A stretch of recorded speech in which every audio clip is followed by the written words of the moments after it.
గిరింతలు లెక్క చేయకు, పళ్ళున్న చెట్టుకు అలవాటేగా. కలత చందకు చందమామకే ఏటేట చవితికి నిందలేగా.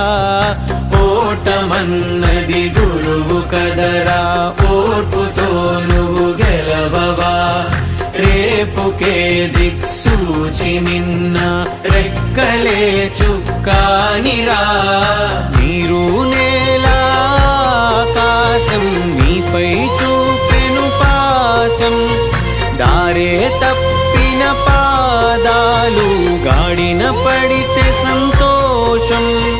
తరతరాల చెమట చుక్కలు లాల పోసెను భూమికే.